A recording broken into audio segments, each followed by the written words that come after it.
Iyyafannoon muummicha ministeera Itoophiyaa Abiy Ahmad Aliim federaalizimii sabdaneessaan kan ilaalchi sabootaa keessaa calanqisu ijaaruu osoo hin taane Itoophiyaan hafuurri sabqeenxee keessaa calaqqisu ijaaruudha.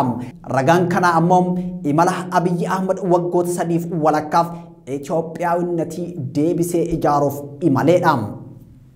Warraaqsi siyaasa dinagdee fi hawaasummaa bara 2014 hamma bara 2018 dura bu'ummaa uummata Oromootiin Itoophiyaa raasee furguggee ol ka'iinsa Abiy Ahmad ta'e. Itoophiyaawinnatiin meeshaa sirna nafxanyaa uummata Oromoo irratti ittiin deebisaniidha. Galmi ilaalcha Itoophiyaawinnatiin Oromummaa barbadeessuudhaan yaada hayyoota Oromootiin daandiin eenyummaa sabootaa ittiin dhiqaniif eenyummaa Itoophiyaa uummata ittiin fudhachiisan juntaa hamma shaneem shororkeessaa hamma biyya diigdotaatti diinota Itoophiyaatti hamma farreen jijjiiramaatti maqaa jedhu ittiin moggaasuuf dhahuudha.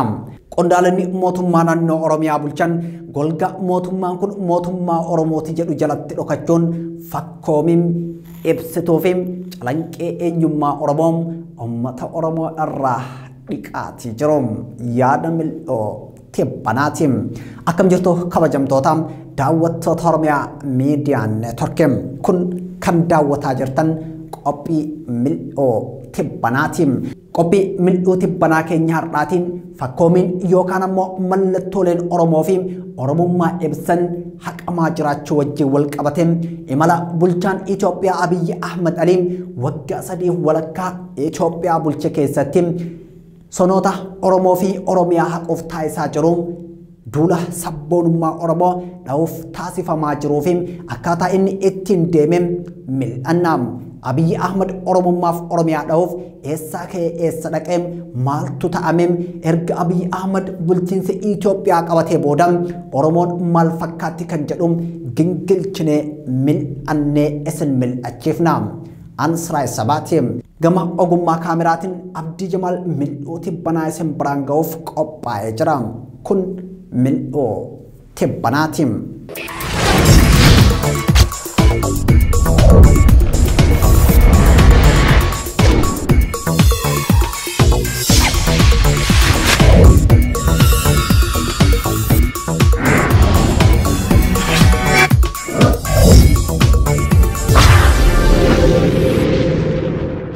Itoophiyaan Abiy Ahmadiin bulaa jirtuun golga ijaarsa biyyaa jalatti fakkoomii eenyummaa sabootaa duudhaa aadaa afaaniif eenyummaa ummatootaa dhiqaa eenyummaa qeenxee Itoophiyaawinnatii jedhamu ummatoota Itoophiyaawusaati jirti. Dulli fakkoomii eenyummaa sabootaa qulqulleessuu bal'aan ummata Oromoo irratti adeemsifamaati jira. Dhaabbileen Oromoo bocaa fi mallattoo Oromoof Oromummaa calanqisiisan kan qaban suutaan Oromiyaa keessaa buqqifamaa yookaan haqamaati jiru. Tibba kanam biiroon barnoota Oromiyaa kan ministeera barnoota Itoophiyaa jalatti Dr. Tolaa Bariisoo Gadaatiin hoogganamu asxaa fakkoomii Oromoo fi Oromiyaa calanqisiisuu haquun asxaa biraa ifoomseetii jira. Loogoon mallattoo odaa fi qubeen ofirraa qabu haquun isaa mufii guddaa uummata keessatti uumeetii jira. Biiroon barnoota Oromiyaa erga caaseffamee as itti waamamaa caffee Oromiyaatiin waggoota 29 oliif dhimma kenniinsaa fi qulqullina barnootaatiin naannoo Oromiyaa keessatti tajaajila kennuun beekama. Biiroon kun bu'uura heera mootummaa naannoo Oromiyaatiin barnoota sadarkaa jalqabaa irratti aangoo murteessuu fi kitaaba qopheessuutiin waggoota hedduuf ministeera barnoota biyyattii jalatti tajaajileetii jira.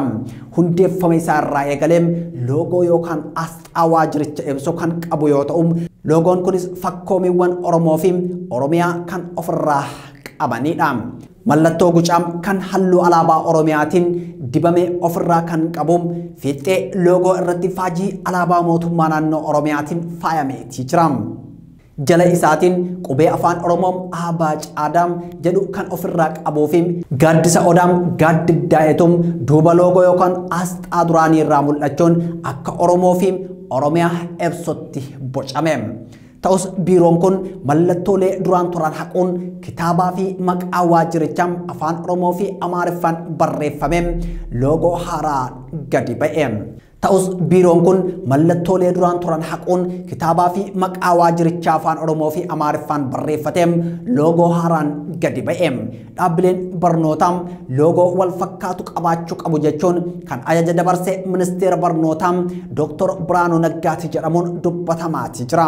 Dr. Biraanuu Naggaa ministeera barnoota biyyattii ta'uun kan muudaman ji'a fulbaanaa darbe keessa yoo ta'u namni kun siyaasa faallaa sabdaneessummaa oofuun beekama. Yeroo namni kun hooggansa barnootaatti muudamettes barnoonni namoota ilaalcha faallaa sirna federaalizimii heera biyyattiin tarkaanfataniin hoogganamuun rakkoo hordofsiisuu mala jechuun namoonni garaagaraa sodaa qaban ibsachaa turanii jiru. Dr. Biraanuu Naggaas yeroo garaagaraatti wantoonni sabummaa ibsan maqaa baankiilee maqaa dhaabbata naannolee jijjiiramuu qaba jechuun dubbataa tureetii jira. Tarkaanfiin loogoo biiroo barnoota Oromiyaa jijjiiruu kunis dhiibbaa nama kanaatiin ta'uu hin hafu jechuun namootni adda addaa qeeqaatii jiru. Ministeerri barnootaa Itoophiyaa Dr. Biraanuu Naggaa walgahii dhiyeenya hojjettoota dhaabbatichaa waliin taasiseen sabaa fi sanyummaa waan jedhuun manatti dhiisaa koottaa jechuun hojjettoota isaa doorsisee jira. Garuu itti aanaan hoogganaa biiroo barnoota Oromiyaa Dr. Galaanaa Walda Mikaa'el loogoo kan jijjiirreef haala qabatamaa amma addunyaan keessa jirtu waliin deemuuf jechuun dubbatanii jiru. Fakkoomiiwwan loogoo duraanii irra jiran haala qabatamaa amma addunyaan irra jirtu waliin hin deemuu gaafii jedhuuf deebii geggeessitoota biiroo barnoota Oromiyaatiif dhiifnam.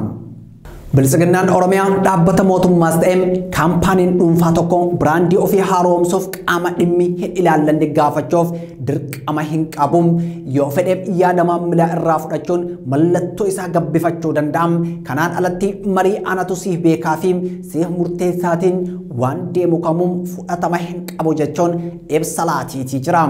Uummanni dhimma isaa irratti muree murteessuuf mirga hin qabu gaafii jedhuuf deebii bilisiginnaa damee Oromiyaatiif dhiifnee bira darbina. Biiroon barnoota Oromiyaa sonaa fi duudhaa Oromummaa gadhiisee jiran yaada uummata Oromoo yoo ta'u biiroon barnoota Oromiyaas ta'ee waajirri kamuu asxaa fedheen hojjechuu danda'an deebii qondaalota ilaalcha Oromummaa dhiqaniin Itoophiyaawinnatiin saba dhaalchisaa jiranidha. Galata tokkummaa hundee bilisummaa afaan Oromoo afaan Oromoo. Dhuma bara 2018 ministeerri barnootaa imaammata barnootaa haaraa kenniinsa barnootaa kutaa tokko irraa jalqabee afaan dhalootaa, afaan Amaaraa, afaan Ingilizii fi afaan biraa tokkoon akka kennamu wixinee qopheessee ture. Imaammanni barnootaa haaraan qophaa'e kun ogeessota afaanii fi imaammataatiin baay'ee qeeqameetii ture. Hayyuun imaammataa kan ta'an Dr. Birhaana Masqala Babaasanyii Itoophiyaan heera afaanii malee imaammata afaanii waan hin qabneef osoo imaammata afaanii lafa taa'ee hin qabaatin imaammata afaanii dhiyeessuun hin dandeessu jechuun imaammata san mormeetii ture. Afaan Amaaraa afaan hojii federaalaa akka ta'ee fi naannolee hundatti afaan dhalootaa afaan hojii naannolee akka ta'u heerri biyyattii kan eeru ta'us imaammanni afaanii akka biyyaatti waan heera biyyattii irra jiru qulqulleessee ibsu garuu jiraachuu qaba jedha. Hayyuun imaammataa kun jechuudha. Imaammanni afaanii afaan hojii baruu fi barsiisuun ittiin adeemsifamu qofa osoo hin taane afaan qunnamtii uummataa fi mootummaa akkasumas dhaabbileen tajaajila kennan itti dhimma bahan waan murteessuuf isatu dursa jechuun kallattii kaa'u. Paartiin badhaadhinaa ittiin bulmaata isaa irratti afaan Oromoo afaan hojii paartichaa akka ta'e karaa dura taa'aa isaatiin bara 2019 keessa ibseetii ture. Murtee guyyoottan sadan darban keessatti dhaabni keenya haaraa kan murteesse tokkoffaa afaan Oromoo afaan hojii dhaaba keenya akka ta'u akkasumas afaan Oromoo afaan kan biroo waliin ta'e afaan hojii mootummaa akka ta'u murteessuunsa gaaffiin kun bara dheeraa sabni keenya kaasaa kan ture ta'uunsaa ni yaadatama. Dhaabni keenya haaraa kana sagalee guutuudhaan kan murteesse ta'uusaa kabaja guddaatiin isiniif ibsuun barbaada. Garuu kun gaafii kaaseetii ture. Namoonni baay'een gaafiin Oromoo afaan hojii paartii gochuu osoo hin taane afaan hojii mootummaa federaalaa gochuudha jechuun gareen biltsiginnaa gaafii uummata Oromoo keessaa tokko kan ta'e gaafii afaanii ukkaamsuuf tooftaa kana qabatee gadi bahee jechuun qeeqaa turaniitii jiru. Abiyyi Ahmad afaan Oromoo afaan hojii paartichaa ta'e jechuu malee paartichi afaan kanaan yeroo hojjetu hin argamne. Kan biraam wanti paartiin biltsiginnaa godhe afaan dabalataa naannoo Oromiyaatti barsiisuudha. Kan Oromoon gaafate afaan Oromoo afaan hojii mootummaa federaalaa haa ta'uudha malee afaan dabalataa naannoo Oromiyaatti haa dabalamu miti. Bara kana keessa Oromiyaa keessatti dabalataan afaan Sumaalee, afaan Sidaamaa, afaan Affaariif afaan Amaaraa afaan Oromiyaatti dabalamuun yookaan afaan Oromootti dabalamuun barattootaaf kennamaa jiraachuun biiroon barnoota Oromiyaa jalqaba bara haaraa Itoophiyaa kana irratti ibseetii ture. Afaan barachuun gaarii ta'us dhiibbaan afaan Oromoo cunqursuuf taasifamaa jiru ol aanaadhas jedhamuun dubbatamaatii jira. Kun hundi qaama duulam eenyummaa Oromoo dhiquu fi Itoophiyummaa bakka buusuuf taasifamaa jirudha. Fakkoomiin Oromoo fi Oromummaa calanqisiisan dhaabbilee Oromoo irraa haqamaatii jiru. Kun ammoo wantoota Oromummaa calanqisiisan haquun calaqqee Itoophiyaawwinnatiitiin bakka buusuudha. Itoophiyaawwinnatiin Abiyyi Ahmad ijaaraa jiru Oromummaa dhiquu irratti Itoophiyaa irkatteedha.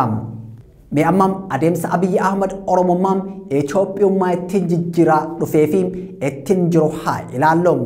Muummichi ministeera Itoophiyaa Abiyyi Ahmad akkuma aangoo qabateen sabboonummaa Oromootti yoo ba'u ilaalchi eda'amuu dhaloota isaa irraa jalqabee Oromummaa cunqursuu irratti xiyyeeffate. Abiyyi Ahmad Oromummaa caalaa Itoophiyummatu caala jechuun Oromoo Itoophiyaa keessatti cooqoof bulchiinsa kaayeffatee hojjetaa jirudha. Fincilli diddaa maastar pilaanii magaalaa Finfinnee fi diddaa filannoo bara 2015 uummata Oromootiin jalqabame mootummaa adda dimokiraataa warraaqsa uummatoota Itoophiyaa raasee eblam bara 2018 qondaalota biyyattii jijjiire. Hireen kun Abiyyi Ahmad Aliitiif furguggee ol ka'iinsaa ta'ee fi muummicha ministeeraa godhee muude.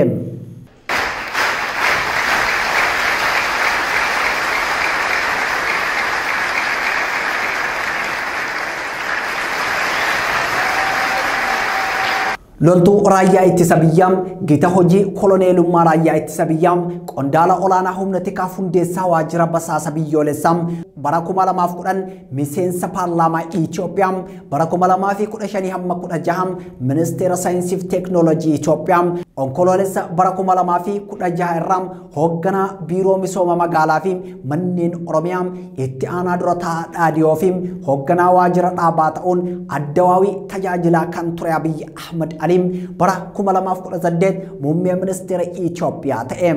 Carraan kun carraa furguggee ol ka'iinsa Abiyyi Ahmad Aliiti jedhamuun xiinxaltoota siyaasaa fi miidiyaalee garaagaraatiin xiinxallamaatii ture.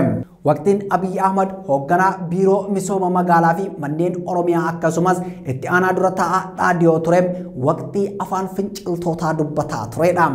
Kana jechuun namoota mootummaa keessa ta'anii uummataaf hojjetan fakkaachuun waa'ee qabsoo uummataa nama dubbataa fi leellisaa yeroo itti turedha. Waa'ee eenyummaa keenya falmachuuf waa'ee eenyummaa keenya dubbachuun garuu badii akka hin taane barreeffama keessaniin ibsuun isinirraa eegamaa jechuudha. Uummanni Oromoo jaarraa 15ffaa, 16ffaa, 17ffaa keessatti tokkummaa addaa kan qabu dargaggoon abbaa hojii abbaa aangoo ta'uu danda'u. Kanaaf waliin taanee qabsaa'uudhaan waggoota dhufan keessatti dhaabbanni keenya injifannoo haaraatiin ce'uu akka danda'u. Jaarraa tokko guutuu carraaqqiin godhame akka Oromoon hin banne agarsiisee jira. Maaliif? Oromoon arba waan ta'eef. Arbi hin kufu, kufnaan immoo hin ka'u. Sadaasa 28 bara 2016 leenjii dandeettii raawwachistummaa qondaalota mootummaa ol aanoof qophaa'ee ilaalchisuun turtii TV Oromiyaa kan amma OBN ta'e irratti taasiseen manni Oromoo carraa guddaanuuf uumee jira. Kanatti gargaaramnee halkanii guyyaa hojjechuun gaafii uummata keenya deebii kennutu nurra jira jedhee dubbateetii ture. Kunis karaa Abiyyi uummatatti ittiin kalaayaa ture keessaa isa tokko. Haala kanaan Abiyyim nama addawaawii keessa taa'ee ummataaf qabsaa'aa jiru fakkaatee dhiyaachuun ummata biratti fudhatamaatee dhufe. Raadiyoo keessattis dhageettiin isaa guddataatee dhufe. Itti fufuun aangoo dura bu'ummaa raadiyoo fudhate. Itti fufee ammoo muummee ministeeraa ta'e. Gaafa muummicha ministeeraaf sirna kakuu taasisuun haasawa taasiseen ilaalcha Minilik tokkummaa Itoophiyaa tiksuuf qabsaa'ee jedhu calaqqisiise. Itoophiyaanonni Itoophiyaa ta'anii jiraatanii Itoophiyaa ta'anii du'anis jedhe. ኢትዮጵያውያን ስንኖር ኢትዮጵያዊ ስንሞት ደግሞ ኢትዮጵያ እንሆናለን. Dirreen siyaasaa akka bal'atuun mirgi ilmaan namaa akka kabajamuun filannoo gitaaf walabaa ta'een akka adeemsifamuuf waadaa seenee kakate. Waxabajjii bara 2018 ammoo manni maree bakka bu'oota uummataa garee riphee loltootaa tarree shororkeessitootaa Itoophiyaa keessaa haquu akka haqan taasisee gara Finfinneetti akka deebi'aniif isaan affeere. Gimboon saban garee leellistoota Itoophiyaa addawaawiin filannoo bara 2005 hate jechuun gara qabsoo hidhannootti kan seene yoo ta'u adda bilisummaa Oromoo tarree shororkeessummaarraa haqe.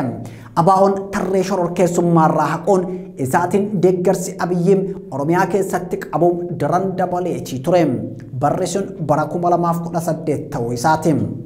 Ministeerri muummee Itoophiyaa Abiyyi Ahmad Ali waxabajjii bara 2018 aangoo muummicha ministeerummaa qabatee baatii lama booda haasaa mana maree bakka bu'oota uummataatti taasiseen adeemsa mootummaa addawaawii cabsuu fi tuffachuun badiiwwan dalagamaa turaniif dhiifama gaafate.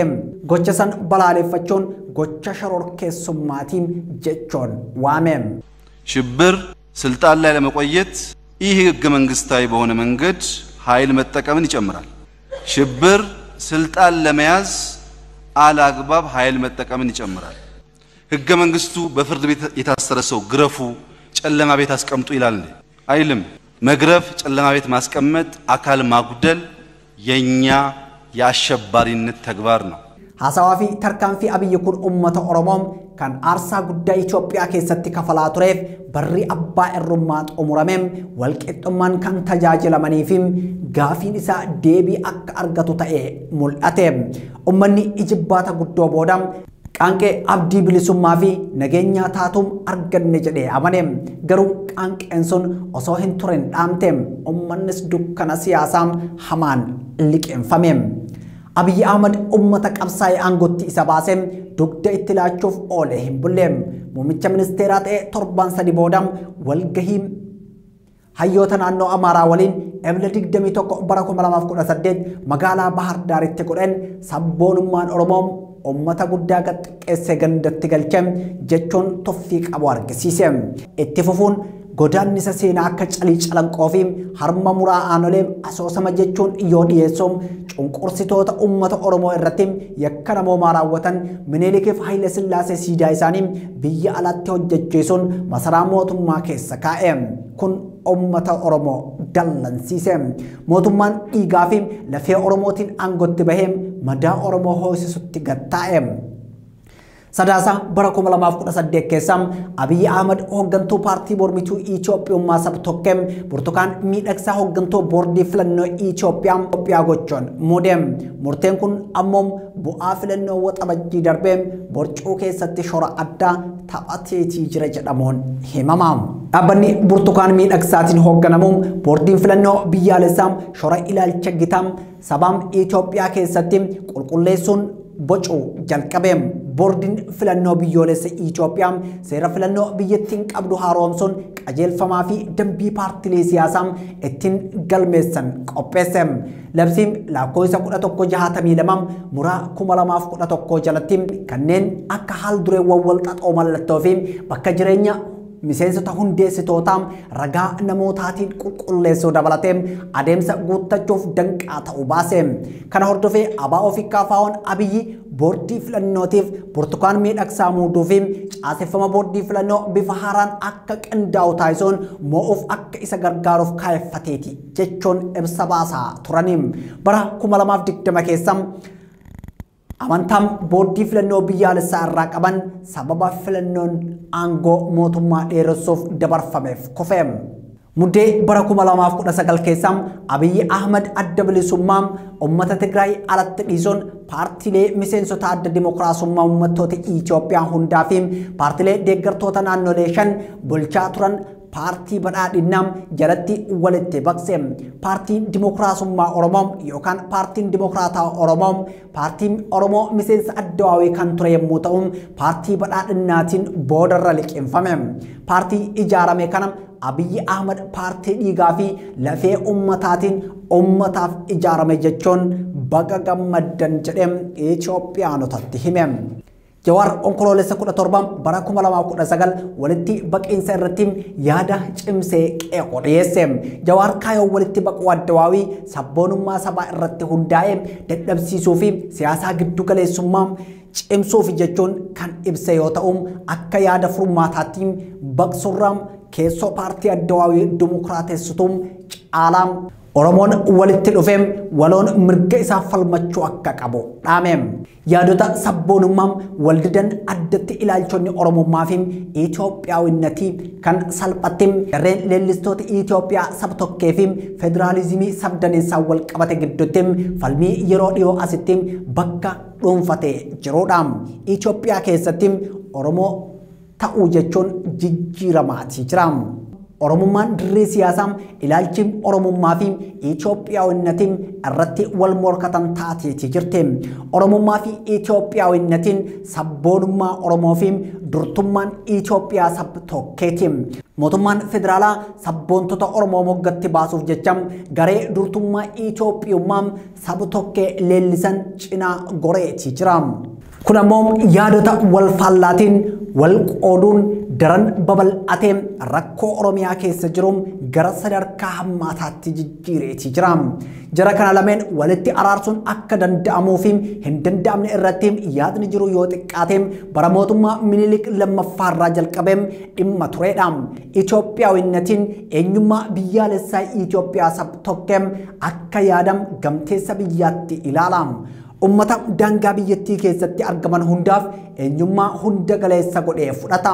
Deeggartoonni isaa irra deddeebi'aniin garaagarteen Itoophiyaa keessa jiru Itoophiyaawwinnatiidhaan hammatama jechuun falmu. Babal'ifannaa mootichi Minilik godheef ni faccisu. Kuni amaluma ijaarsa mootummaa fi biyyaalessummaatiin darbees hooggantoonni Oromoo mataan isaanii bara injifannoo isaanii keessa saboota hedduu cunqursanii jiru jechuun falmu. Ilaalchi Abiy Ahmed ammam Oromummaa ittiin dhiibaa jirus ilaalcha tarkaanfachiiftota Itoophiyaawinnatiin tarkaanfachiisan kanaati. Ilaalchi Oromummaa faallaa kanaatiin ammoo eenyummaa biyyaalessaa Itoophiyaa sabdaneessummaa akka yaada gamteessa biyyattiitti ilaala.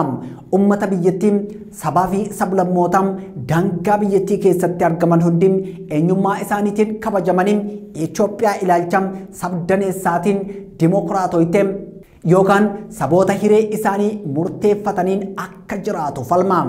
Sanyiin kufaatii ce'umsa Itoophiyaa kan facaafameen warra Oromummaa fi ilaalcha federaalizimii sabdaneessaa lagatanii Itoophiyaawinnatiin saba qeenxee faarfataniin jedhamuun dubbatama.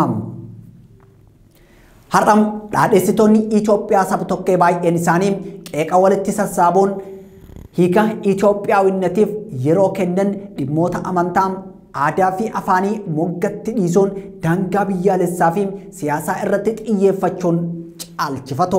Haa ta'u malee gareen kun warra mirga ofiin murteeffachuu saba isaanii leellisan fudhatama dhabsiisa. Gareen leellistoota Itoophiyummaa sabtokkee akka mootota impaayirtii irraa argatanitti faarsuun goototatti of lakkaa'u. Kun ammoo moggatti dhiibamuu fi aarii sabootaa fi sablammoota biroo irratti fe'umsa dabalataa ta'eeti jira. Oromummaan salphaadhumatti miira Oromoo ta'uu qabaachuu jechuudha. Oromummaan qabsoo ammam geggeeffamaa jiru kan of keessatti hammatudha. Qabsoo cunqursaa jaarraa lakkoofsisee kanatti xumura gochuuf qabsaa'amuudha. Gaafii mirga hiree ofii murteeffachuu uummata Oromoo kan hiree mootummaatiin kenname kan of harkatti qabateedha. Kun yaada xiinxaltoonni siyaasaa garaagaraa waa'ee Oromummaa fi qabsoo Oromoon adeemsisaa jiru irratti kennaniidha.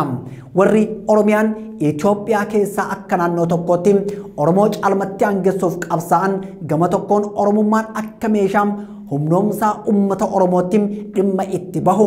Gama biroon ammoo Oromoonni bilisummaa Oromoof qabsaa'an daangaa egeree Oromiyaa walabaa taateen ittiin sararuuf Oromummatti fayyadamu. Hayyonni saayinsii siyaasaa fi waa'ee eenyummaa sabootaa qo'atan ummata Oromootiif Oromummaan filannoo miti, Oromummaan ummata Oromootiif eenyummaadha jechuun ibsu. Itoophiyaawinnatiin Abiyyiin wantoota gaggaarii jiran hambifachaa gara fuulduraa ilaaluudhaan ofiin jedha. Seenessaan wal falmisiisaa, seenaa cunqursaa fi loogummaa jibbiinsaa gatuun bakka isaa eenyummaa waloo gaarii fi bu'a qabeessa ta'e kan bara kana gitu fiduudha jedha.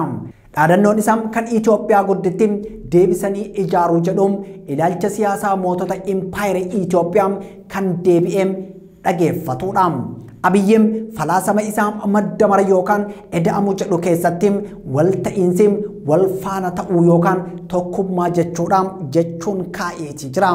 Kaayyoon ilaalcha kanaa sabaa fi sablammoota Itoophiyaa keessa jiran cufam walitti fiduun warra moggatti dhiibamee fi warra carroomee hunda isaanii amantaam safuum duudhaaf aadaa isaanii hundam walitti baqsuun eenyummaa tokko qabsiisanii eenyummaa Itoophiyummaa haarawaa qeenxee ta'e uumuun eenyummaa biyyaalessaa kalaquudha. Kana ammoo kan faarsu kitaaba eda'amuun Abiyyi Ahmad Aliitiin barreeffamee Itoophiyaa bulchaa jiruudha. Kun yaada tilmaamaa qofaa miti. Abiyyi yaada qabatamaa waa'ee barnoota afaanii ilaalchisee fakkeenyaaf akka itti afaan walitti baqsuun danda'amu irratti dubbateeti ture. ኦሮሚያ ክልል ከአምስተኛ ክፍል ያለውን ወደ አንደኛ ክፍል አድርጎ ማስተማር ፍጥነት ካልወሰነ በስተቀር እዚህም እዚያም የተለያየ ቋንቋ እየተናገር የተለያየ ባህል እየገነባን የተለያየ ማንነት እየገነባን የሆነ ጊዜ ላይ አንድ መሆን አስቸጋሪ ነው ጉዳይ ነው የሚሆነው። fakkeenyaaf afaan Amaaraam duraan Oromiyaa keessatti kutaa tokko irraa jalqabuun akka baratamu murtaa'uun isaa qaama dhalootaam lafa dhufaam Itoophiyaa kalaqaa jiran fudhachiisuuti. Ammaaf garuu afaan Amaaraam kutaa 5 irraa baratamaati jira.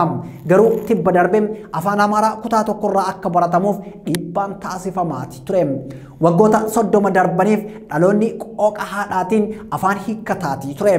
Itoophiyaa biltsiginnaan bultuu jalatti ammoo afaan alagaatiin walqixam akka afaan hiikkatu taasifamaati jira.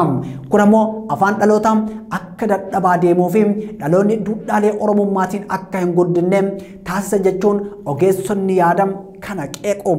Abiyyi Ahmad Aliin paartiin biltsiginnaa Itoophiyaa keessatti paartii al-sanyiim, paartii al-amantii akkasumas paartii al-sabaam isa jalqabaatiin akkasuma ammoo Itoophiyaa keessaa ummata malee ummattoonni hin jiran jedhe.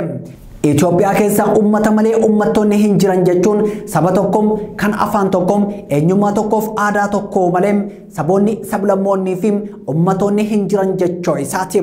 Kun ammoo raacitii Itoophiyaa kitaaba eda'amuu keessatti kalaqamteeti.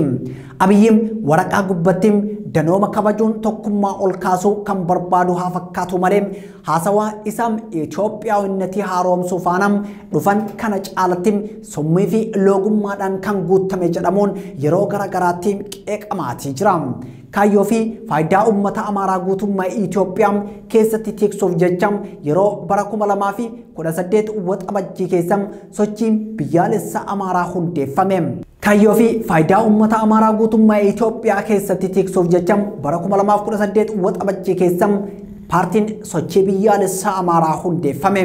Akka barruun Itoophiyaa Insight gabaasetti qondaalli isaa tokko afaanii baafatee namoonni akkuma uumaa isaanii kabajan Amaarri Itoophiyaa uumuu isaatiif kabajamuu qaba jedhee ture jechuun gabaase.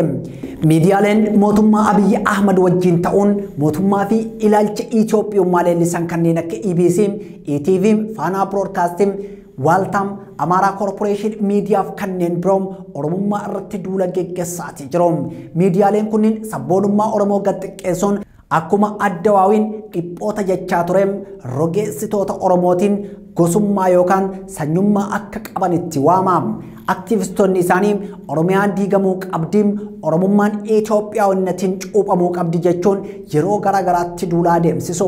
ኦሮሚያን ክልል በማፈራረስ እና ወደ ትንንሽ ክልሎች በመለወጥ መሄድ ይቻላል። የሚቀጥለው ስቴፕ መሆን ያለበት ይሄ ነው። ደቡብን በተወሰነ መልኩ ቻሌንጅ እየሆነ ነው። እሱንም እንደገና ማስተካከል ማፈራረስ ስትል ለለስቶኒ ኢትዮጵያ ቀንጤም ኢፉመቲ አኩማ አደብልሱማ ኡመተ ትግራይ በለሱፍ ያለንቲም ኦሮሞማ በለስነ ጀቾን ዱበቶም ባቲ እብላ በረኩማ ለማፍ ድግደሚ ተኮ ኬሳም ሂሪርቶኒ ናኖ አማራም ዳድኖ ኢሳን ቀበተኒ ዳንዲቲ ባሃን ኦሮሞማን ሃበርበዳሁም ኢትዮጵያን ሃዱርሲቱ ከን ጀዱዳም ኦሮሞኒ ኢትዮጵዩማ ኢሳንትስ አማኑን ኦሮሚያን አከናኖቲም ኢትዮጵያ ጀለቲም hegerem ofin of bulchu akka qabattu barbaadan baay'eedhaan dhaaltummaa empire leellifamaa jirutti gammachuu hin qabanim kun immoo abiyyi sabboonummaa amaaraa simachuun isaa oromiyaa keessatti wal gaarreeffannaa yaadota wal faallaa ta'aniin akka dagaagu taasisuun mul'anni oromummaa sochii fottoqiif taasifamuun akka caalatti hawwatamu taasiseetii jira. kana jechuun ummanni oromoo abdii guddaa Itoophiyaa dimokiraatessuu irratti qaburraa gara qabsoo hidhannootti xiyyeeffachuu isaa wanneen akeekanidha. Oromoon Itoophiyaa keessatti walqixxummaa fi bilisummaan jiraachuuf qabsoo hadhaa'am dhiiga dhangalaasee lafee cabse taasisuun jijjiirama fidus warri ilaalcha Itoophiyaawinnatiin ilaalcha Oromummaa miicaniin Itoophiyummaa uwwisuun tarkaanfachiisaati jiru. Oromoon Itoophiyaa sona ummata tokko qabdu irraa godaannisa seenaa qaba. Oromoon Itoophiyaa akkasiitti araaramoo hin danda'u. Oromoon Itoophiyaa Oromummaa fi Sidaamummaan Somaalummaa fi Affaarummaan sabummaa fi sabdaneessummaan keessatti mirkanaa'ee ijaaruu barbaada jedham barruuleen waa'ee duudhaaleen ijaarsa Itoophiyaa irratti hundaa'uun barreeffaman irraa kan mil'uun tibbanaa argatte. Itoophiyaawinnatiin meeshaa sirna nafxanyaa uummata Oromoo irratti ittiin deebisaniidhaan galmi ilaalcha Itoophiyaawinnatiin Oromummaa barbadeessuudhaan